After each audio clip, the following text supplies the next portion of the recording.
One, and we're live. Hello, everybody. Welcome back to Wheel Talk. Hello, Brittney.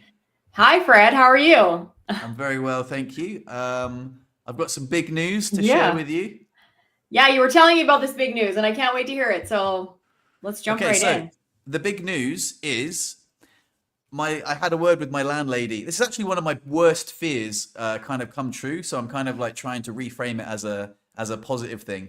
But I had a word with my landlady recently. She said she wanted to have a chat, and she is not going to renew my contract when it ends in April. So I have to find a new place to live, and I've become so in love with my home. Like, this is my home. I absolutely I love it. I adore it. Like I think of this as my house. My home, and yeah. But obviously, I don't own it. My landlady. The reason why is because my landlady's sister owns half of this property, and she's going through a bit of a nasty divorce, and she needs somewhere to live. So she's going to Oh, move back here sometime next year. So my landlady's given me a lot of what's the word, notice, so I can, yeah, hopefully find a new place to live. But obviously the challenge is it's got to be wheelchair accessible hmm. and pet friendly. And Chris and I were in talks of like moving in together, and we did think about when we move in together, we should move into a place that's our place, not like moving in Yeah. here. But this place ticks so many boxes. Like, it's pet friendly. It's a really, really nice place. It's wheelchair friendly. It ticks a lot of boxes. So we thought, oh, we could have a look, but it's likely that she'll just move in here. But now we don't have a choice. So life is nudging us towards living together and finding a new place. And we remain positive. Like, we really want to sort of like hopefully manifest our dream home together. But at the same time, realistically, it's going to be probably a bit of a challenge to find a place that ticks so many boxes, that you need when you're in a wheelchair. So, Yeah. yeah, that's the big news. I need to find somewhere else to live, and it's daunting yet exciting. Yeah. I have a question about your current place. Is it like ground level? Like, do you have, Hmm. like, you can wheel right into it?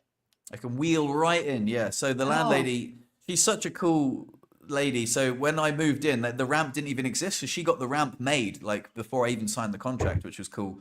oh, okay. Her husband, before he died, used to be in a wheelchair, not from paralysis, but from a stroke, I think, or some sort of head injury. I'm not actually 100% sure. But yeah, he was in a hospital in Switzerland, and he sort of degraded a bit and died. But so yeah, she was, I guess, sympathetic to the wheelchair and knew that my situation in the last place I lived wasn't ideal. And yeah, it's been really nice living here. I really think of it as my home. It's perfectly accessible. Like, you might have seen it in some of the videos, but it's got a lovely ramp. The parking space is right next to the. He'll come back in a second. It's got some sliding doors that open out. It's got a brilliant view of the uh, floor to ceiling windows and view of the mountains. And it's just lovely. It's spacious. It's got a spare room. It's got, it's just got like a bathroom with a bathtub, and I can hop into it on the little like plank that goes across. So yeah, I can get into the shower. I can access everything without. It's not like a what you would call like a proper accessible home, but it's just a home that I've made. I've made my own, and yeah, and Yeah. now I've got to find a new place. So it's a little bit daunting. How many stairs are there if there wasn't a ramp?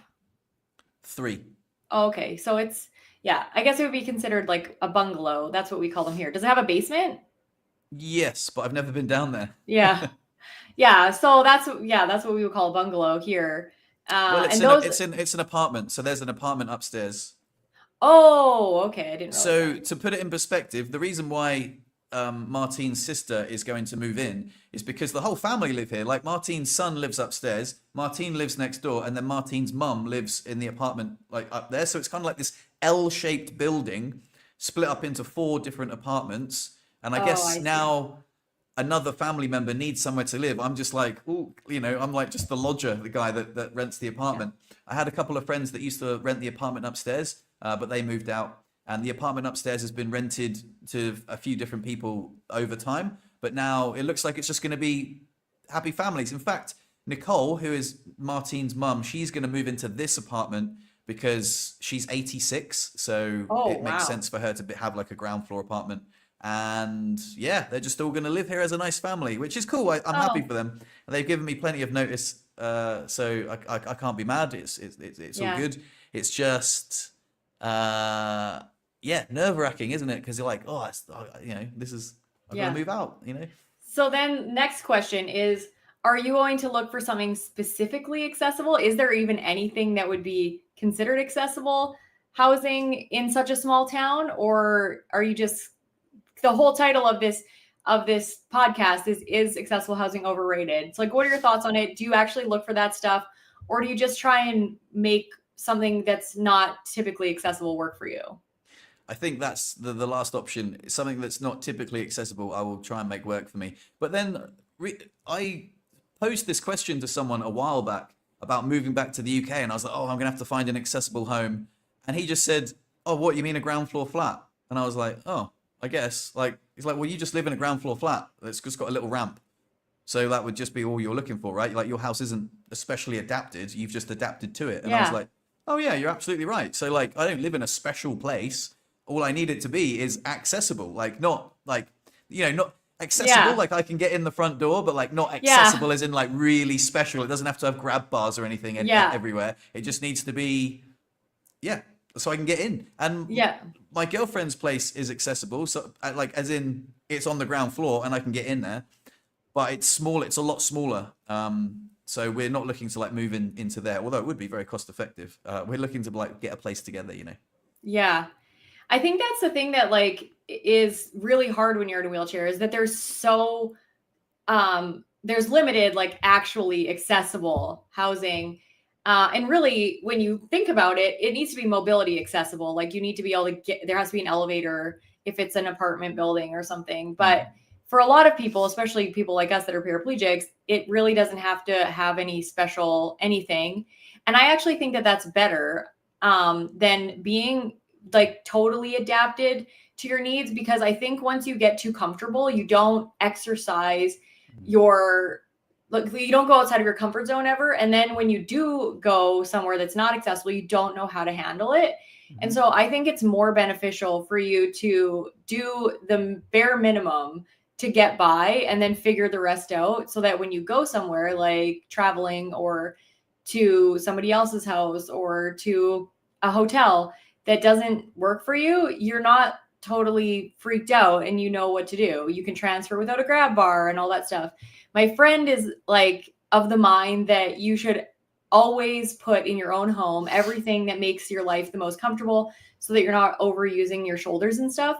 But I think those kinds of small, insignificant things, even though they do add up, I think that those over time are going to be less like detrimental than she thinks they are. And I think learning how to function in an area that's not accessible is more beneficial over the long term. But I don't know what you think about that.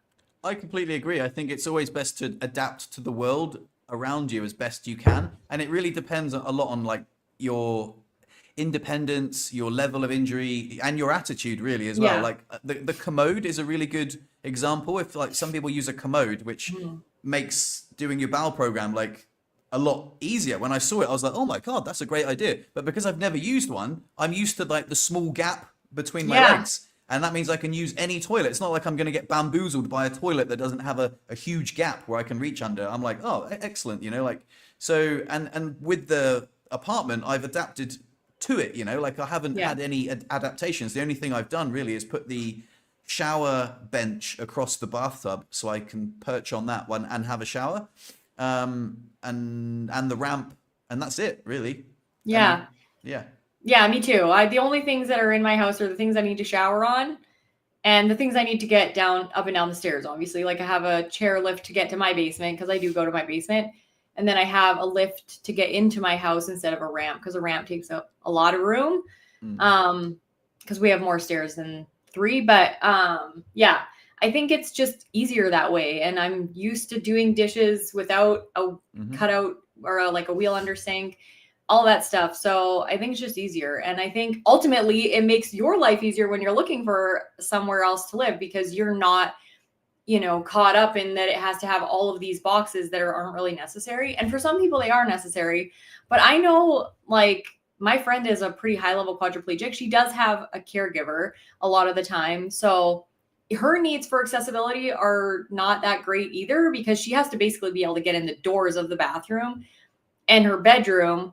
But apart from that, like, being able to cook and stuff like that isn't like super important for her. So I think that there's like kind of a middle level of disability that you're still independent, but you need lots of supports in order to stay independent, and you don't quite have a caregiver. So for those people, they might need, the grab bars and a lot of things in the kitchen that are going to help them. And that might be harder, but we should save the accessible housing for those people.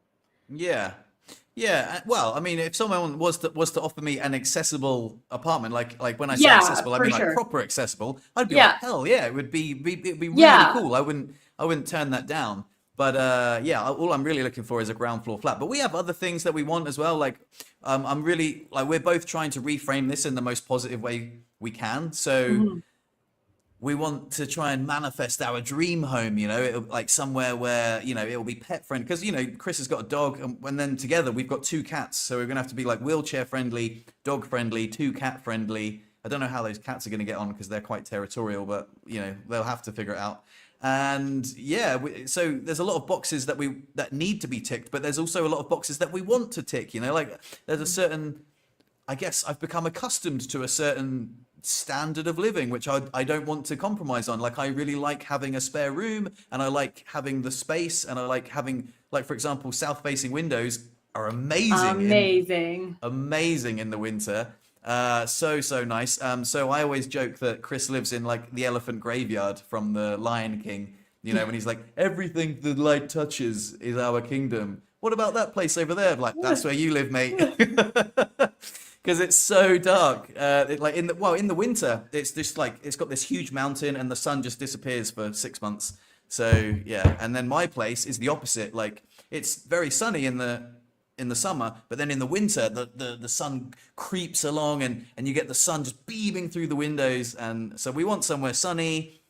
We want, obviously it's not a deal breaker if it's in a place that's not sunny, but if we want to like manifest our dream home, we've made a list of things that we want from it. And Yeah. also I think it would be just really nice to have a home that we can both invest in together. We're not unfortunately, financially, we're not in the place to buy a place, but wouldn't it be nice if we could just like, put up different bits of artwork and just sort of like make it Mhm. our home together and invest in it like a little passion project, like, yeah. So that would be really nice.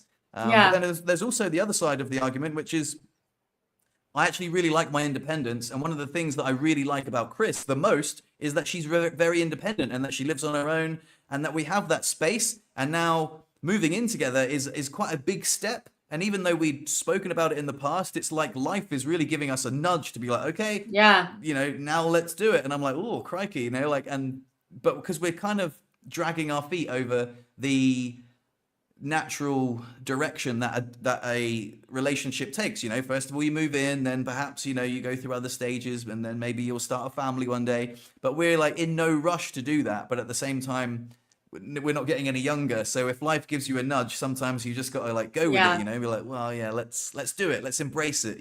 So like, Yeah. Plus, I think like the thing that we're conditioned to do is say like, what if we, are all over each other and we are getting in each other's way? Like, you think about the things because you guys are so independent, you like your own space. But what if it's amazing? You know what I mean? It could be yeah, totally amazing, and you could fall into a natural rhythm. And I'm sure at the beginning it's going to be a little bit hard figuring out like, each other's quirks and who leaves messes and who cleans up what, and how you guys manage your time in that way. But it's probably going to be amazing. And there's always growing pains, but once you get through those, then you find a comfort level and you live within that. And I think that's just naturally how it goes. And yeah, there's always going to be things that drive you crazy about the person that you are with. I've been with Joe for many, many years, and there's some things that I'm just like, no, that he's never going to learn that or change yeah, yeah. that, even though I want There, him to. So there's this thing, because so culturally we're quite different. Well, not that much, but there's a cultural difference about British people and Spanish people, and some people watching might get this. But when I wash up, like, we have one sink in the UK. We wash up, and over here we have two sinks. So you wash up and then you just put stuff straight from the washing up bowl into the drying rack, and that's just normal for me. But Spanish people, they rinse their dishes, and she goes nuts when I don't rinse the dishes. She's like, I can tell that you haven't rinsed the dishes, and I'm like, what do you mean? Like, so I just put the dishes in the drying rack, and there's still soap on them, and the soap runs off, and that does not bother me one bit. But for her, that's like an absolute deal breaker. She's like, you better she's like, either we get a dishwasher or like you have to rinse the dishes. And I don't know if like what you guys do in North America, but we have two sinks, and it is weird when people don't rinse their dishes. My mother-in-law sometimes does that, and I'm like, what? Who wants to eat soap? I mean, it's weird, but it like dries. I get it, but it falls off. It falls off, and then I wouldn't be able to tell the difference. Like, I've never got a dish and been like, oh, it's soapy, and but she's like, I can tell when you haven't rinsed the dishes, but secretly she can't. But like, sometimes she will say that she can. Sorry, dude, I'm on her side all the way. That's a weird, like, we definitely have two sinks in North America, because one is for rinsing the dishes. And sometimes, yeah, like, it doesn't bother me. It wouldn't bother me that much, I guess, but actually it would, because I'm really nitpicky about everything. Rinse your dishes. It's like when Americans wear shoes inside, and I know that we have a lot of Americans watching. What is that? Why? Why do you guys wear running shoes in your house? Like, do you have a new pair, a clean pair that you wear inside, or do you just walk all over your house with your dirty shoes? It's so weird. Don't sock feet inside the house. I don't know. I wanted to go back to I think someone said in the comments about an elevator. I was wondering about that. And you said that. And for me, that is a deal breaker. I really, really don't want to live in a place with an elevator. The amount of times I've been to buildings where elevators are not working, I'm like, I don't want that hassle. I really don't want that hassle of having to rely on an elevator. I can just imagine it being such a ball ache if it broke. And so the elevator at the gym breaks so often. I'm like, I can't believe there's always a technician in there. And I asked ChatGPT the other day, I was like, why do elevators break so often? They literally just go up and down and have doors that open. And ChatGPT, as usual, gave a very nuanced answer. It was saying that the fact that the safety standards are so high, and the fact that there's like, their elevators are used a lot, and if there's little sensors that go off, like alerting for any sort of danger or worn part, then they call out a technician, and the elevator. And I was like, oh, that kind of makes sense, I guess. But so yeah, I don't want to live in a place with an elevator. It would have to be like, for me to compromise on that, it would have to be an absolutely spectacular apartment. But yeah, I just wouldn't want to, because they are unreliable. I tend to agree there. I didn't really think about it at all before I had kids, because I lived in many apartments before I had kids. And then when I had Jacob, and there was like fire alarms, and Joe was working nights, it was very stressful for me to not know whether I should take the elevator, because it says don't take the elevator when there is a fire or an emergency. And so then I would not know what to do with my 2-year-old kid that I had to somehow get to safety. And so after the kids were born, we moved to an apartment building too, but it was on the parkade level, so that I could just go out the parkade and wheel down the ramp of where the cars go. So that was less stressful. It's also really annoying when you're carrying groceries in. If you have like more than one trip, then you're going up and down an elevator. And when the elevator's out, or if somebody's using it to move in, then it's like reserved, and you're like, I'm sorry, well, I don't care that it's reserved. I don't care that you have to move a couch. I can't get up and down the stairs. So I agree with that. If you could find a ground floor in a small town, you probably don't have to worry about crime too much or anything. But here on a ground level, that's a concern, especially if you live. Yeah, just, theft and breaking in and stuff like that is more of a concern. But I'd never even considered that. I always take for granted that I don't even lock my front doors. Everywhere I go, I shouldn't say this on a public platform, but everywhere I leave my car keys in my car. I never lock my car. Whenever I drive somewhere, I just close the door and like leave the keys in it. Wow. I know, but like, I live in I don't know. I have a high risk tolerance, I guess. And I don't lock the front door I haven't locked the front door of my apartment since I moved in. So like, I've been here 5 years, and I've gone on holiday and not locked the front door of my apartment. I've been in the UK and just like told the landlady to like let the cat in and out. But like I say, like it's sort of like an enclosed area, and my landlady lives here. Like, and there's a Yeah. dog that barks every time someone comes around. I'm like, there's no one gonna like you would have to it would have to be a planned operation. You'd have to know what valuables are inside and like Yeah. I just I don't know. I guess a lot of people that sounds bonkers. Like I can't believe you don't lock your front door. So if we move, because Chris always locks her door, I'll have to compromise on that because she's like, no, we have to lock our front door. I'm like, okay, fair enough. Yeah. I grew up in a small town, so I never ever locked my door either. Like our parents never did. And then I never did. I never locked my apartment door almost ever. And then I was home alone at night with Jacob once because Joe was working nights, and some drunk guy accidentally came into our apartment. It was innocent. He didn't do anything. He just came in and he was like wandering around. And then I was like, oh my God. And I didn't get up because I had Jacob with me in the bedroom. And then I just heard him be like, nope, not my place. And then he's like, sorry. And he's like screaming, sorry if I woke you up. And he like left and shut the door. And then I was like, oh my God, I'm locking the door from now on. Cause that was so scary. And he was nice. Like he didn't do anything, but I was just like, I don't want some random drunk guy, accidentally wandering into my apartment, which I've done that lots of times with vehicles that look the same. Like I'll open the door of a vehicle and I'm like, nope, not my car. So I get it. Like, yes, I did that the other day. I wheeled to another van and then I was like, I don't have a scratch on the side of my van. And then I was like, nope, not mine. But yeah, it's definitely more concerning living in a bigger city. Like the city that I live next to, because I live in a suburb of Edmonton, and Edmonton is like 1 million and a bit people, I think. Mm-hmm. And I think there's like 55,000 where I live. Oh, So, right. Yeah. it's small. Yeah. Yeah. I know. Like, I wouldn't say there's loads of people here that don't lock their doors. It's just something that I do. That means I don't have to carry keys. But yeah, I've never been robbed. And also, I would realize that like if my car did get stolen, my insurance would be invalid because I left the keys in it. So it's really, really irresponsible. Like, definitely. I'm talking about it now. I'm realizing, like, yeah, it's not big or clever. It's just a habit I get into, and like, when you get away with it like 1,000 times in a row, you're just like, like, yeah. You lose the. I just want to address this comment right here for a sec. So Shazam says, "Do not take the elevator if there is fire because smoke will be in the elevator shaft." So I actually asked the fire department in my local area. So I don't know if it's the same in your local area, but they said the elevator shafts are really well sealed, and that the reason that you're not supposed to take the elevator is because the firefighters take the elevators to get to the proper floors because it takes them so long to go up the stairs with all of their equipment. So they said you can take the elevator if you are in a wheelchair to get down.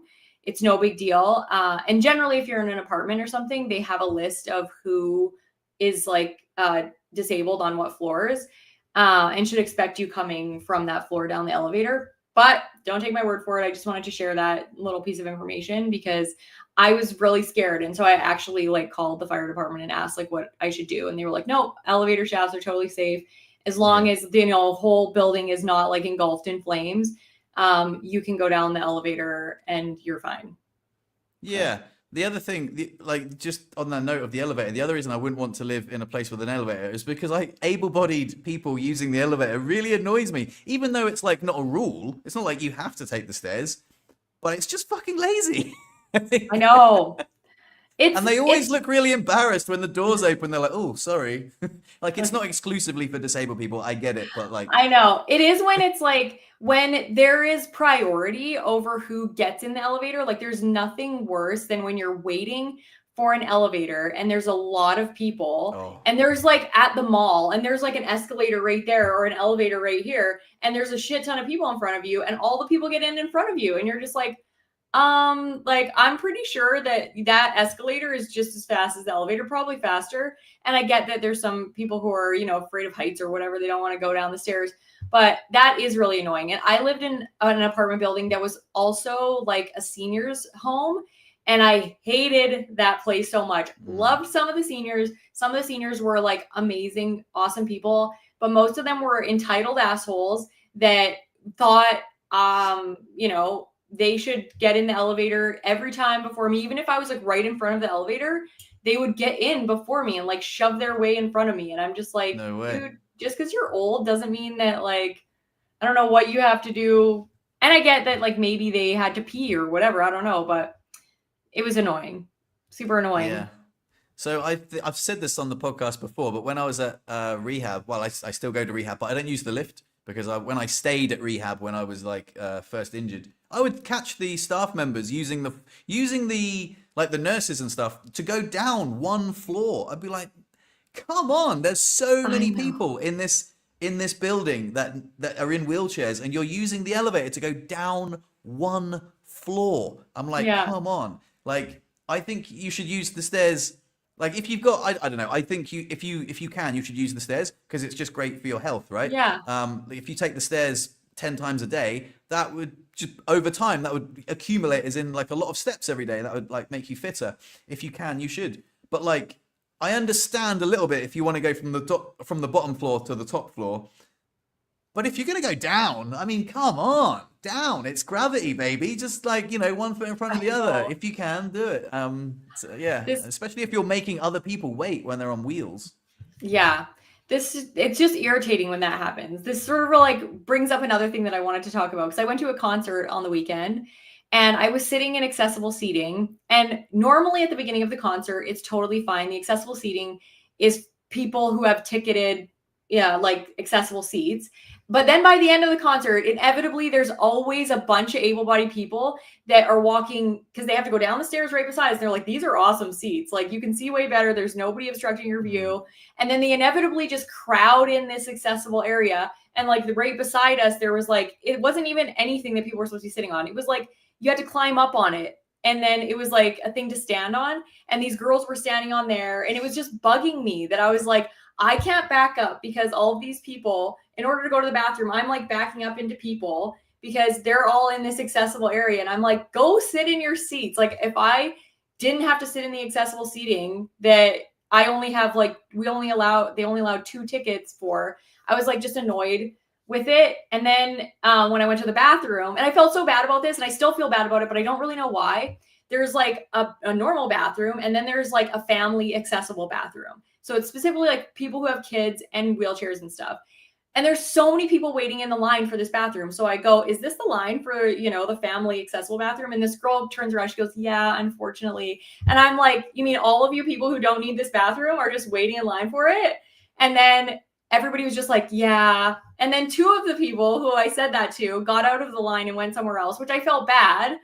But then everybody just stayed in the line. And I was like, it was taking forever. So what was happening was 5 girls, I'm sure, were in the bathroom all talking and doing their makeup or whatever, like they were in the other accessible stalls when I went to the bathroom. Like there was 3 chicks in there talking about Levi jeans and how one makes their butt look better. And I wanted to be like, get the fuck out of this stall because you can talk to your girlfriends anywhere. And if you're talking so loud that if you're peeing, they could just stand right outside and you could pee. Right. And you could still talk to them. Like I was so annoyed at people using the things that aren't for them just because they wanted to. And I was like, is it ever okay to be like angry at somebody? Because I didn't say it nicely.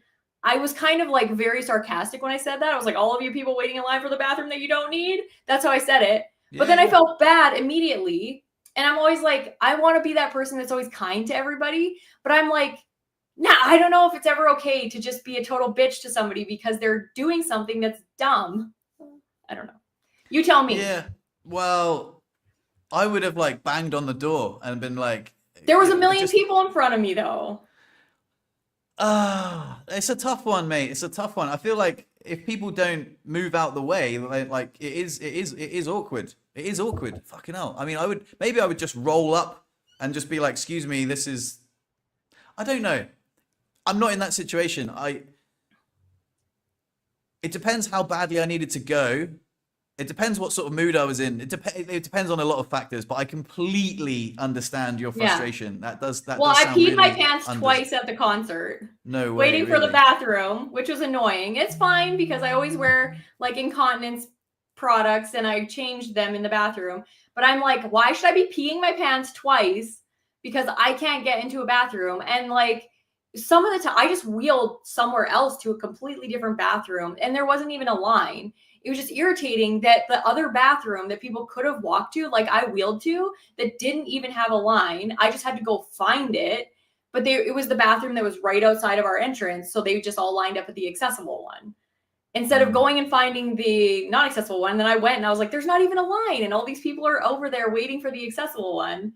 So then I ended up being fine. I peed my pants before I got to the accessible, or like to the one that didn't have a line. But yeah, it just irritates me that people wouldn't be like, let's go see if there's a different bathroom first.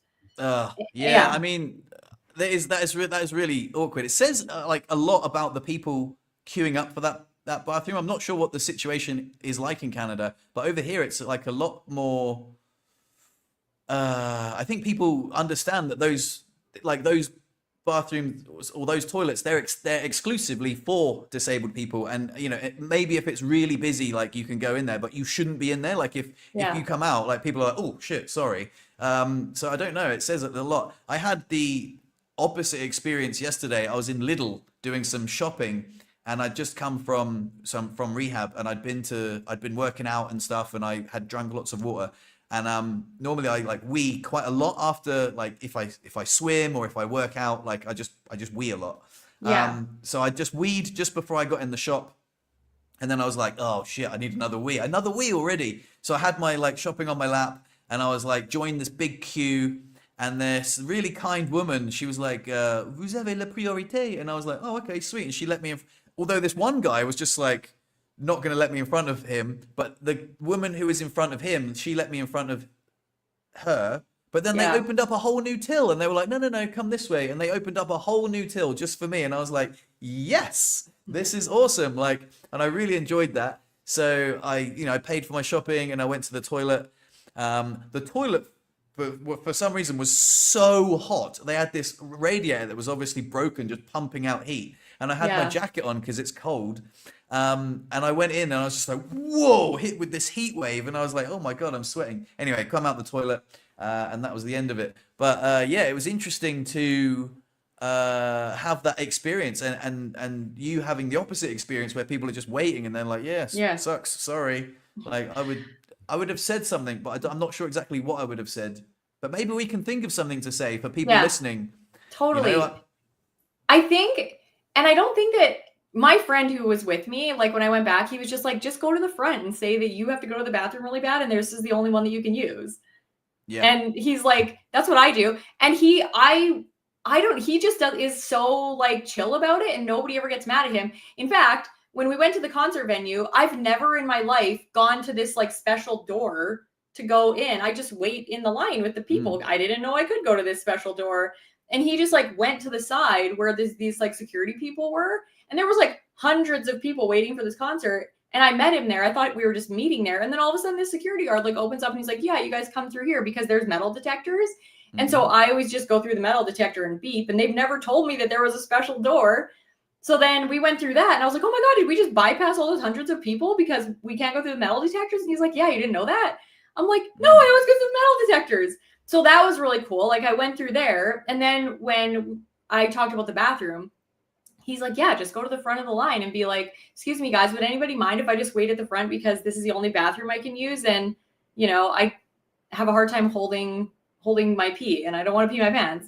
I don't think you need to make excuses. I think you just need to go to the front with confidence and just be like, sorry, guys, this is the only bathroom I can use.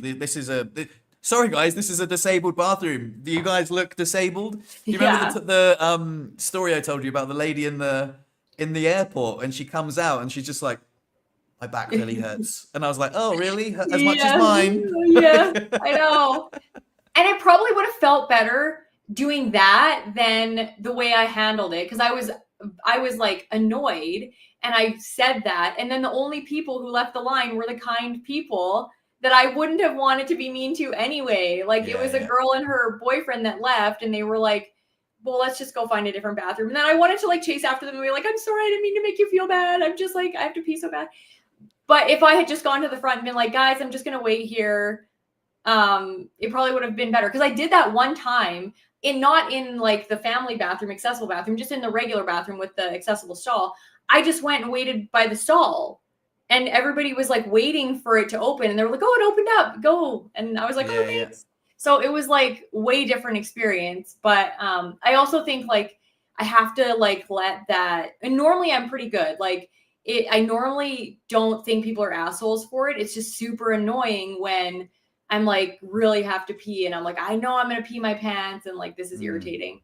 But I think the venues should take some responsibility as well. I think they should have a staff member. Like when I went to the concert, when I said about the Dire Straits thing, there's a guy there at the accessible thing, and he's like quite strict. He's like, look, one wheelchair, one person accompanying you. yeah. That's it. Like, and if people try to go up there, he's just like, nah. Like this is for people with this is the accessible seating area. And I've been to when I went to the Cirque du Soleil as well. The guy was like, "Oh, you want to come to the toilet?" And he literally took me to the toilet, and like, there was a queue, and the security guard was just like, "This guy's next," and I was like, "Cheers, bro!" Like, Yeah. and that really goes a long way. That's like a small gesture that the venue can do, but it goes a hell of a long way for someone like us. It means that we don't have to be like super assertive or feel awkward about being assertive, and also because like it's not really. If you're in the accessible seating area, it's not our job to tell people like, hey guys, this is just for wheelchairs. I know you've got a better view, but like you're not supposed to be here. Your seats are over there. That makes us feel awkward. They should have a staff member there being like, hey, what are you guys doing? You go back to your seat. Or just checking tickets. Like, you can't always tell. There was two people beside us that weren't in wheelchairs. Like they were sitting, like it was a girl that was a teenager and her mom. But they had, I assumed that they had some sort of disability that they got the seats for. And I was chatting with them like the whole night. They were super kind and nice. It was just at the end when like a bunch of drunk people were like waiting there, and it was just annoying. And yeah, so and there was a lady like manning the area, and it was cordoned off, and she was just like letting people in, and I'm like, why are you letting people in? It was weird, but yeah. So I think that there has to be some responsibility from the venue to like uphold certain standards that exist for their facility, right? This is an accessible family washroom, because even then, like say there was like a concert that had, there was actually quite a few young kids at this, like, 5, 6, 7, 8. And like a mom would take her kids to the bathroom, and then she's waiting in line for all of these 17, 18, 19, 25-year-olds. You know what I mean? I'm like, don't use a family bathroom because you want to go in there with your friends. Like the mom that has the kids that doesn't want her child to get like kidnapped. Yeah, leave it for her, or the kid who can't wipe his own butt. You know what I mean? So. Yeah, but also I've been that age and I've been that dickhead who has used that. Oh, so like isn't it weird how you like you it's like almost like karma. I've been the dickhead that's parked in disabled bays when I didn't need to, use disabled toilets because they were bigger and more convenient when I wasn't disabled. And I'm saying this was a long, long time ago when I was a youngster, like the sort of age that you're sort of getting at. So I was that dickhead, and now I'm like, these dickheads.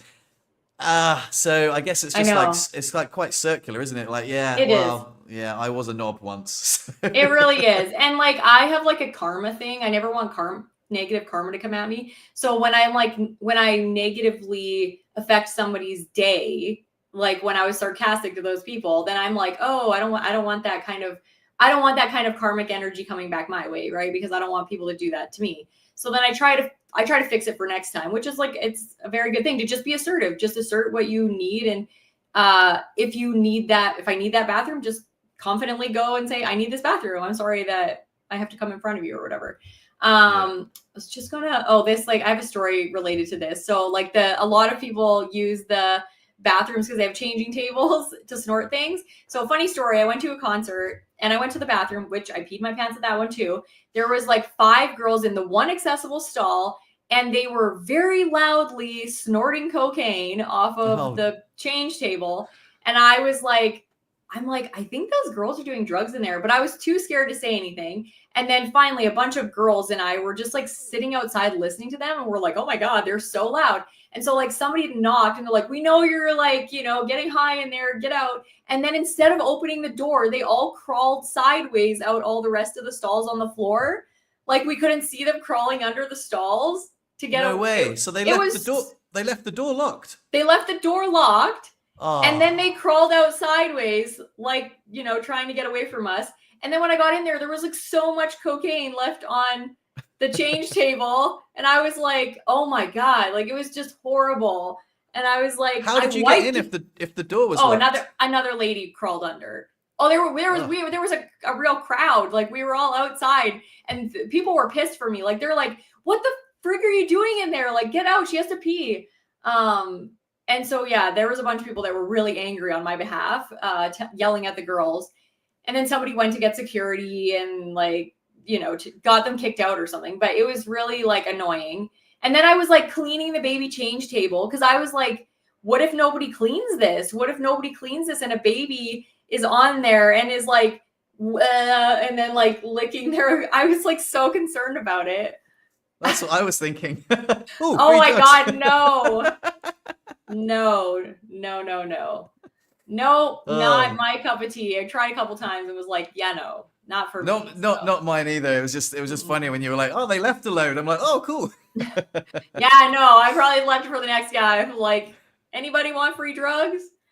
It was gross, but yeah, that's an interesting concept for what people use the accessible bathroom for. Unfortunately, it's true. So, how are you finding the cold? Because I was just out checking the post box, and it is so cold. The temperature just dropped, and it's going to get to like -15, I think, in the next Mhm. couple of days, and there's snow due. And it just reminded me, I kind of like every winter I forget, or like every summer I forget, and then Yeah. all of a sudden like, oh shit, yeah, like it's going to get really, really cold, and the hand rims on your chair just go really, really cold. And even just like a short trip to the post box to check the post box, I was like, oh man, it is really unpleasant. And the rain and all the things that come along with winter. I know it's kind of tough to deal with it, but I don't know, year after year, you kind of get used to it. But it seems to always shock me, like every time, like, oh shit, yeah, I forget. Like this is going to be a real ball ache soon, especially if it snows. It's mostly like the prepping that I have to re-establish, like making sure I have enough warm clothes and making sure I dress warm enough when I'm going out or wear socks that cover because sometimes like in the summertime I'll wear like ankle socks and there will be a gap between my pants and my shoes. And in the summertime that can't happen because or in the wintertime that can't happen because my legs get very cold. Mm. And so I have to make sure I'm wearing like warm socks. I have to have enough clothes. I'm wearing a sweatshirt almost every day. And the annoying thing in the wintertime is that like when you go somewhere, you will put all these clothes on and I get in my car, which I have a heater in, and then I drive for sometimes like 40 minutes because I drive into the city that's where I live next to me. And then it's like I'm boiling. So I'm like taking all this stuff off. Or there's underground parking. So I park in underground parking. Now I'm like carrying all this, like my coats and everything inside. So it's mostly just a pain in the butt to have all the shit you need to worry about staying warm.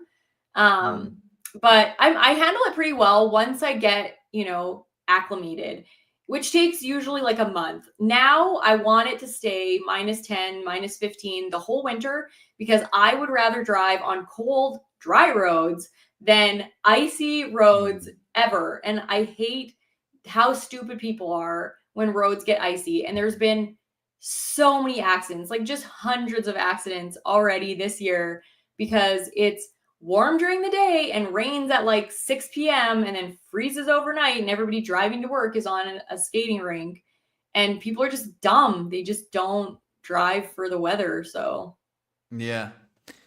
Yeah, I find I can keep warm okay. It's just the hands. Like I've mhm, not found a pair of me either. gloves that are good, like are waterproof or grippy enough. Uh, I'm sure that they exist.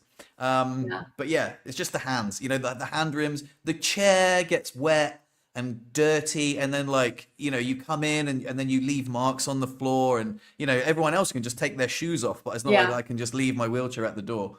So yeah, I think there's just a lot of things that are harder to adjust to, but mostly I just need to go from my apartment to my car and then my Mhm. car to To wherever. wherever, yeah. And Yeah. it's not that big. It's not that big a deal, and I'm very grateful that I've got a car that's reliable and it works. But yeah, oh, and also, yeah, I guess if I'm looking for a new place, I really want somewhere where I can park close Like, to the door, oh, so yeah. And then there's the snow clearing, which is yeah. challenging, but I made a video about it once. I'll recap it really really quickly because it was kind of funny. But I got all togged up, like to go out and clear the snow off my car, and I wanted to do it because it gives me a lot of a sense of satisfaction, like Yeah. shoveling the snow, and it takes me about a good like 20 minutes, and I get a sweat on, and it's like a little workout. Mhm. And I've just started, and I've sort of been clearing the snow for about 5 minutes, and this able-bodied guy from nowhere just comes over. He's like, "Oh, hey man, do you want a hand?" And I was like, I felt awkward saying no, so I was like, "Yeah." And then he just did it, boom, boom, boom, boom, boom, in like 5 minutes, and I was like, "Oh, Oh, you kind of like took my job there, man." Like, and I know that obviously it was like yeah. a nice thing to do, and it was a warm gesture from a kind stranger.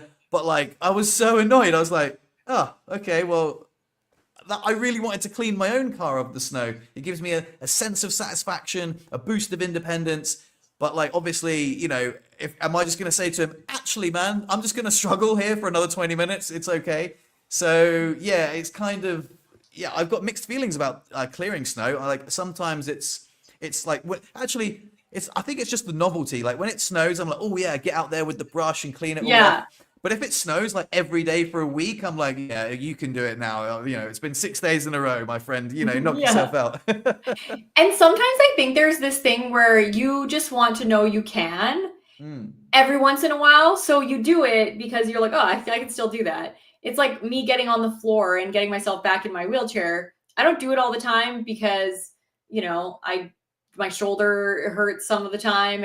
But then I do it every once in a while just to be like, oh, I can get myself back in just to make sure I still can do it. And so I think that there's a little bit of that. Every once in a while, I'll like move all the furniture in my living room to vacuum and stuff. And I just want to make sure that I can still move all that shit mm. and do it, even though it takes me a million years, mostly just getting myself out of the way of things. And I think that's with anything with your wheelchair is in the way of everything. But yeah. And then once you know you can, then it's less important that you do it. Do you know what I mean? Especially Yeah, if it's going to take forever. Because sometimes I'll be doing something and I'll be like, I don't want help. And Joe's like, dude, it's going to take me like 1 minute. Can you just let me do it? And then I'll be like, no, get away from me. And then yeah, he's like, all right, you can do it. And then it takes me forever. And then I'll be like, I'm sore. I shouldn't have done that. And he's like, yeah, 1 minute versus like 20 minutes and sore shoulders. yeah. Like, why would you do that? So yeah. I get it. I was taking a time lapse as well. That's why I made the video about it, because I was taking a time lapse of me doing the snow, and then this guy comes over. He's like boom, boom, boom, boom, boom, and I'm like, oh, okay. So yeah, it was, yeah, it kind of like, yeah, felt a little bit emasculating as well, to be honest. Like I don't Yeah. really like to ask for help, and because I don't feel helpless. But at the same time, yeah, sometimes it's welcome. It's really hard. I think it must be a challenge Mhm. for able-bodied people, especially when they come around disabled people like us that are like fiercely independent. Because sometimes they're like, "Hey, do you need a hand?" I'm like, "Do I look like I need a hand?" Yeah, and you're just that's the mood I was in with the bathroom because you don't. Yeah, it's just an awkward thing to to tell people no, it's okay, just watch me struggle. But I have a really hard time watching other people struggle, and I have so Mm, many quad friends, and I do the same thing to them, and it's so dumb that I should know better. mm. But if they're like trying to pick up a piece of food and it's taking them 1, 2, 3 tries, I'm immediately like, dude, I'm picking that up for you. And I'm like trying to feed them. And they're like, get away from me. Like, stop trying to help me. And it's such a weird thing to always feel like you should be helping somebody that's struggling, even though the struggle is actually really powerful for building confidence. Yeah. And once you get out on the other side of the struggle and you realize, like, hey, I did that, it's so cool. And kids need that. People with disabilities need that. It's just hard for other people to see that struggle.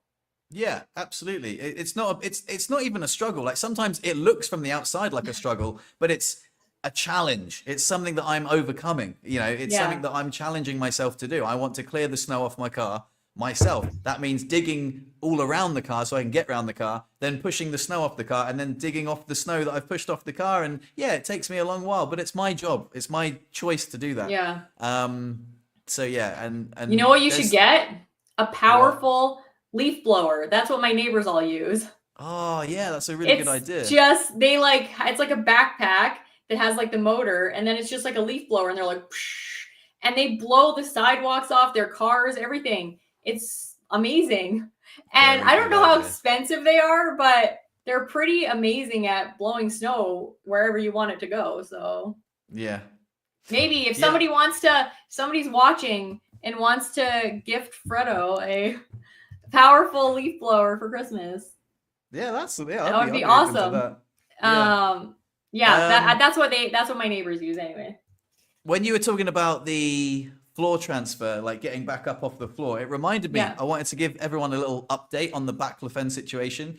I've gone down to 30 milligrams. Mate, I am very, very stiff. Like, I wake up in the morning, stiff, stiff, stiff, stiff. My legs are so rigid. Like, it's hard to even like demonstrate, but they are just like planks. It's so difficult, and like it makes, like, yes, I can get in my chair from the floor, but if my legs were flaccid, if my legs were more pliable, oh my god, it would be 1,000 times easier.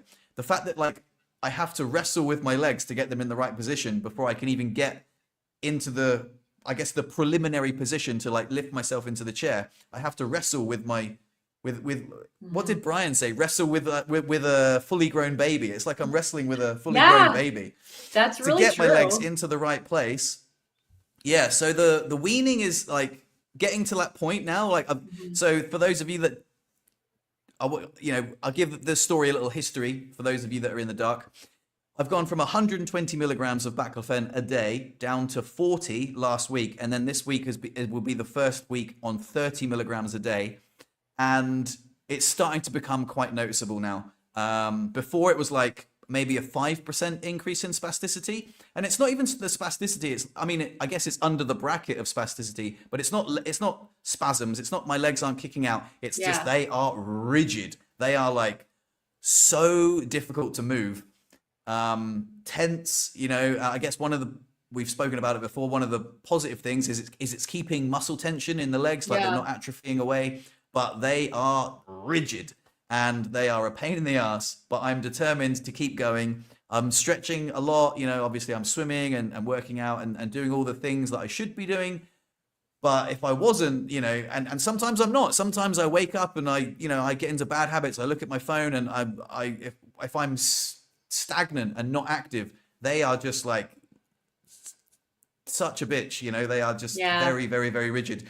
So yeah, it's getting quite hard now. And I remember we spoke about the doctor telling me that like the chances of you taking zero baclofen is like 1%, and I was like, yeah, whatever, man, I'm going to do it. And now I realize if I keep reducing the dosage and it gets worse, I probably will not persevere. I would rather have comfort than like, Yeah. what's the word?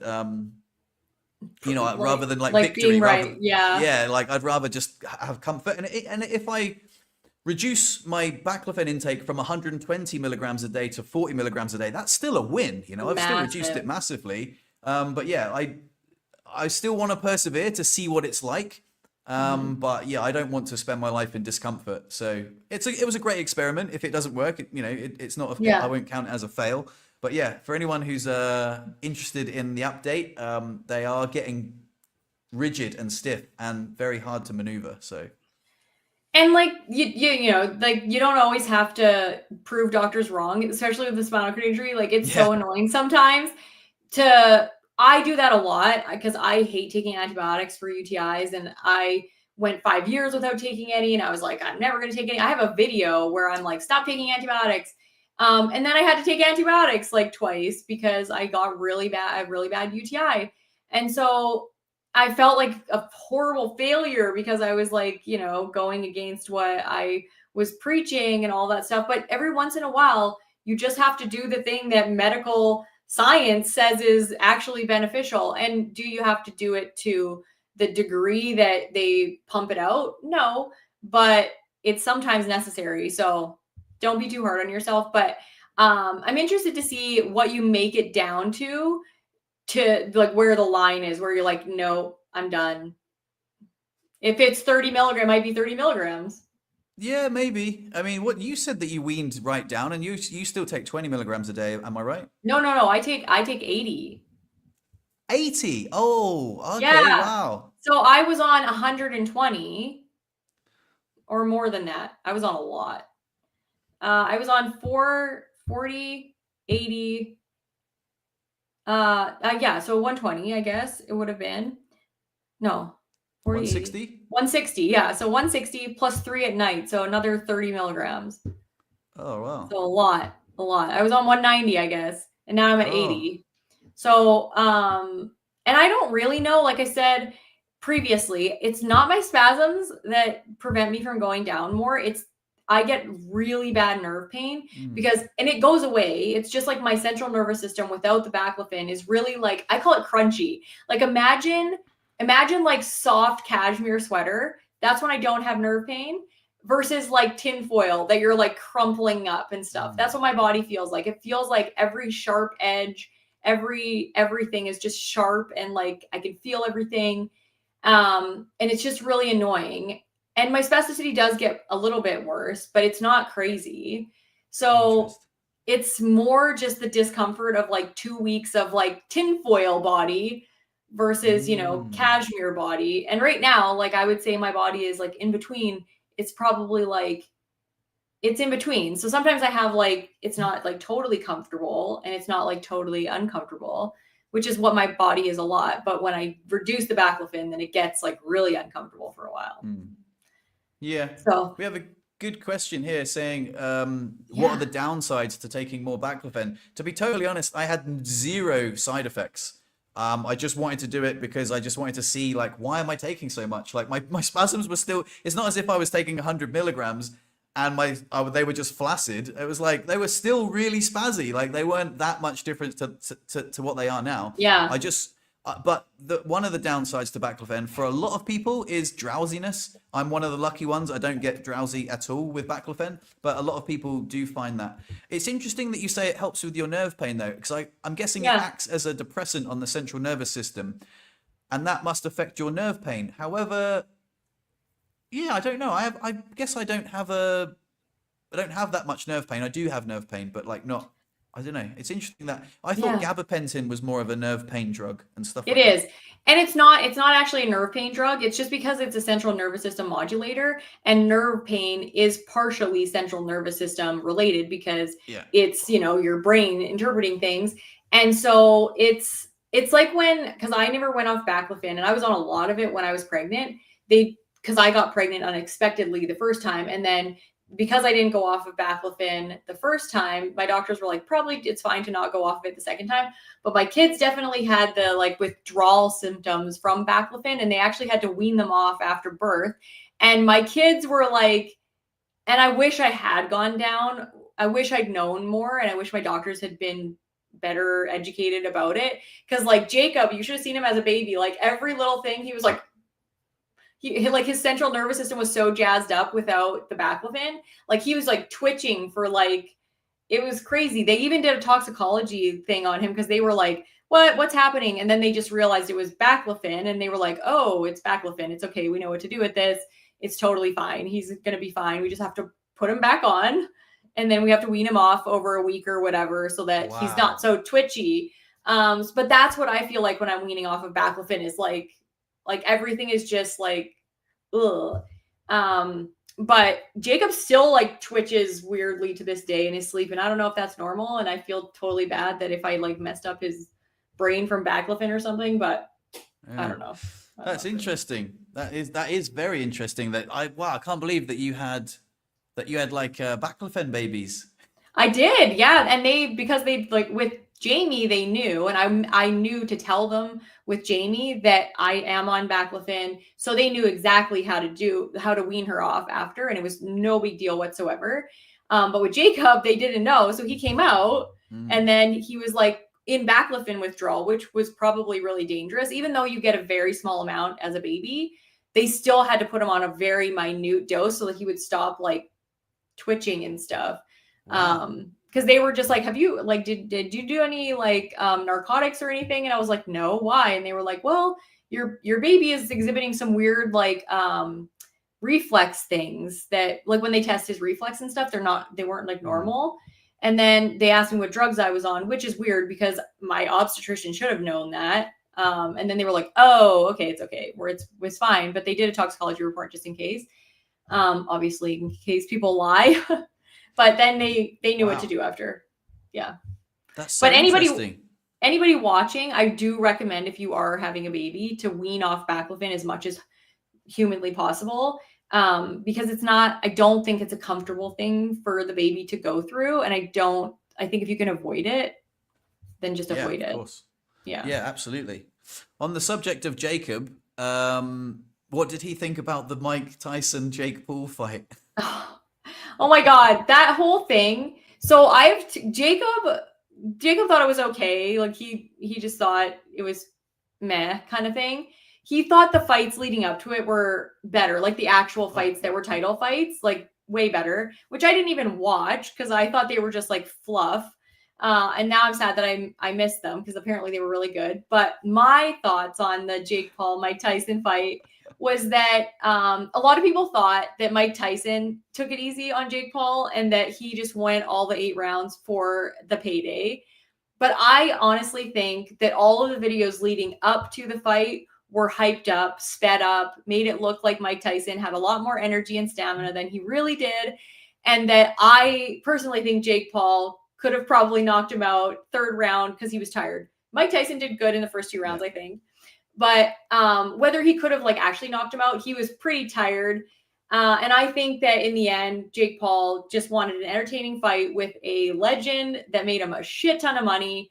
So I have less respect for Jake Paul for poaching somebody's reputation and making a shit ton of money off of it. He gave the guy lots of money, granted, but I just hate skeezy business stuff like that. It just annoys me. Yeah, I thought it was a little bit sad personally. It I was thought, sad. yeah, It because was so Mike sad. Tyson, I thought it was like a little bit. Mike Tyson used to be the baddest man on the planet. You know, he Yeah. was an absolute animal in the ring. And then to see him, you know, going up against a guy 30 years younger than him, and then just, you know, like again, after round two, it was a little bit sad. And I think Sad. personally, Jake Paul held back because I Yeah, thought he that's could what I have, mean. yeah, he could have easily just mauled him, like Oh, especially in the last totally. round. And I was just like, well, if he does, it sounds like that's quite cruel, you know. You can't just do that to an old man, even though it is Mike Tyson. But I have to say, they sold the fight very, very well. I had a friend at poker who was just like, nah, mate, because I was like, oh, how can you not be excited about this fight? It's going to be amazing. And he was Yeah. like, no, it won't. He's like, it will be an absolute crushing disappointment. And I was like, and afterwards, I was like, you were right. Yeah. It really was. Yeah. And stupidly, I stayed up to watch it, and Netflix said the event started at 2 o'clock in the morning. This, like my time. The fight didn't kick off until 7 o'clock in the I morning. know it was So I wasted ridiculous. my whole night just like nodding off, watching the other fights, which, by the way, were really good. Yeah. The two ladies that scrapped before, wow, that was an amazing fight. That Yeah. was worth staying up for. They were brilliant.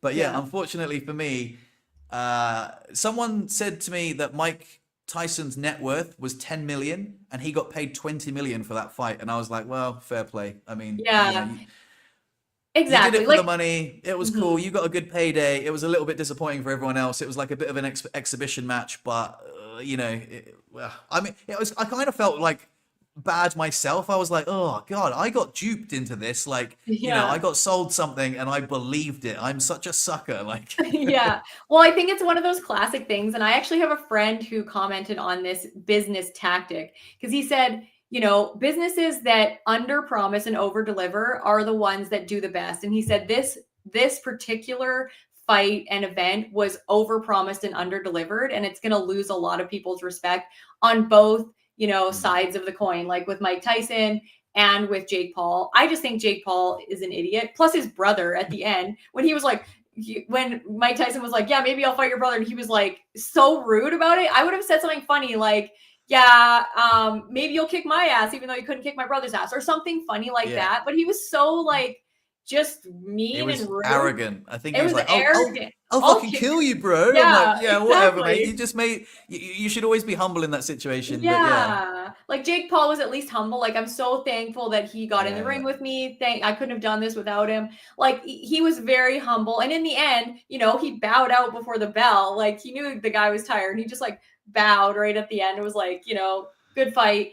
That bit annoyed me. I was like, mate, the bell has not rung yet. I Come on, know. keep fighting. It clinched the thing that Mike Tyson was like super tired. Like the Yeah. fact that he felt horrible punching the guy any further was yeah. It was just a sad fight. I thought that same thing. And my dad, who, he watched Mike Tyson in his glory, my dad was so mad. He was like, what an asshole this young kid is. And if he fought Mike Tyson when he was 30 years younger, Mike Tyson would be kicking his ass. Like, Yeah. he was like, I have more respect for Mike Tyson for getting in the ring, knowing that he probably was going to lose, than for that young kid. And I was like, my dad was so mad. I'm just like, yeah, Dad, I get it. I think Jake Paul should fight Logan Paul. That would be a great matchup. Yes, that would be funny. That's something that people should be like, yeah, because, then they can just absolutely destroy each other. That would be funny. But there was a couple people that were commenting after about how poorly Mike Tyson did, and saying that George Foreman didn't win his heavyweight title until he was 60 years old. So I'm like, maybe it's possible for an old guy. I didn't actually know that. What? That can't be true. George Foreman was boxing at 60. Somebody told me that, or somebody commented on that on Facebook. So I don't know. Maybe I'll look it up. I don't think that's true. I don't think that's true. They must be of similar age. I don't know. We could fact check it. I don't think that's true, but I'm gonna see when he won his title. Age 45. Yeah, that wasn't true at all. Oh, okay, yeah. 45 is still old though. Still at 45 is still old. I was like 60. I totally believe that. That's why you should never believe anything on the internet. Right. Yeah. Exactly. Anyway, we should talk about more like things like this. That was fun talking about something that was like very current. Yeah. Yeah, we could do that for sure. On that note, we're past the hour mark. It's been a super fun conversation as always. I think we should end it before we go off on too many tangents. Too many tangents, exactly. But yeah, this was great. Do you have anything else to say before we get out of here?